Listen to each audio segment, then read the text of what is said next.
প্রিয় দর্শক, সারা পৃথিবী জুড়ে প্রায় 700 প্রজাতির ইউক্যালিপটাস গাছের প্রজাতি রয়েছে। বৈজ্ঞানিক ভাষায় একে বলা হয় ইউক্যালিপটাস ওবলিকোয়া। এই গাছের নানাবিধ গুণাগুণ থাকলেও আছে মারাত্মক কিছু বিরূপ প্রভাব। আপনাদের জানিয়ে রাখি, অস্ট্রেলিয়াতে 45 লাখ টন প্রতি বছর আসবাবপত্রের জন্য এই ইউক্যালিপটাসের গাছের ফালি রপ্তানি করা হয়ে থাকে, যা থেকে প্রায় 25 কোটি মার্কিন ডলার আয় হয়ে থাকে। ইউক্যালিপটাস গাছ থেকে তেল, ট্যানিন এবং কিনো পাওয়া যায়। এই ইউক্যালিপটাস গাছের তেল থেকে আপনার অ্যান্টিসেপটিক, এরপর পরিষ্কারক, এমনকি মশা নিধনেও এর ব্যবহার রয়েছে। ইউক্যালিপটাস গাছের যে ফুল হয়, এই ফুল থেকে কিন্তু এই ফুলের সৌন্দর্য বৃদ্ধি এবং এই ফুল থেকে মধু সংগ্রহেও কিন্তু এই ফুল ব্যবহার হয়ে থাকে।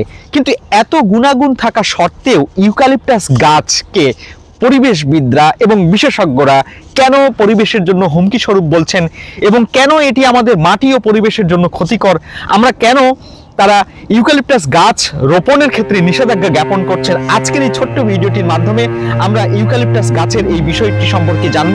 দর্শক, আমার সাথে থাকুন এবং দেখতে থাকুন আজকের।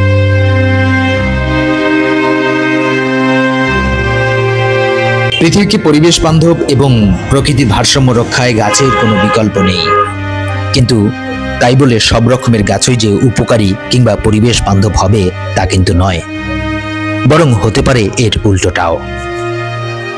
ইউক্যালিপটাস হলো এমন একটি গাছ যা মাটি থেকে অতিমাত্রায় পানি শোষণ করে পরিবেশের মারাত্মক বিপর্যয় ঘটায়।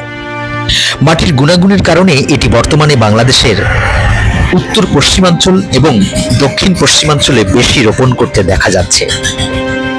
কিন্তু একটি ইউক্যালিপটাস গাছ তার আশেপাশের প্রায় 10 ফুট এলাকার এবং ভূগর্ভের প্রায় 50 ফুট নিচের পানি শোষণ করে প্রশোধন প্রক্রিয়ার মাধ্যমে প্রকৃতিতে ছেড়ে দেয়। এই প্রক্রিয়াটি 24 ঘন্টায় চলতে থাকে, ফলে দ্রুত মাটিতে পানি শূন্যতা দেখা দেয়। এতে আশপাশের অন্য প্রজাতির গাছও জন্মাতে পারে না। গাছটি মাটিকে শুষ্কও করে ফেলে, ফলে মাটির উর্বরতা কমে যায়। রাজশাহী, রংপুর, দিনাজপুর, সিরাজগঞ্জ, পাবনা, কুষ্টিয়া এসব অঞ্চলে ব্যাপক আকারে এই গাছ লাগানো হচ্ছে। বাংলাদেশের জলবায়ু ও মাটি ও কৃষি জমিতে বটেই দ্রুত বর্ধনশীল এই গাছটি পরিবেশের জন্য মারাত্মক ক্ষতিকর। সাধারণ মানুষের উপর একসময় ইউক্যালিপটাস চাপিয়ে দেওয়া হয়েছিল ক্ষতিকারক দিক সম্পর্কে বিন্দুমাত্র ধারণা ছাড়াই। পরিবেশ বিজ্ঞানীদের মতে ইউক্যালিপটাসের পাতায় এক ধরনের অ্যান্টিসেপটিক থাকায় এর নিচে ছোট গাছ বাড়তে পারে না, মারা যায় পোকামাকড়। বাংলাদেশে যেখানে একসঙ্গে সব ধরনের ছোট বড় গাছ, ফসল এবং জলাশয় রয়েছে, সেই পরিবেশে ইউক্যালিপটাস গাছ মোটেই উপযোগী নয়। উদ্ভিদ ও পরিবেশ বিজ্ঞানীরা ইউক্যালিপটাসের গাছকে পরিবেশের জন্য ক্ষতিকারক হিসেবে চিহ্নিত করেছেন। কাজেই এই গাছের বিস্তার রোধ করা প্রয়োজন। নতুনভাবে যাতে আর এই গাছ সৃজন বা রোপণ না হয় তার ব্যবস্থা গ্রহণ করতে হবে।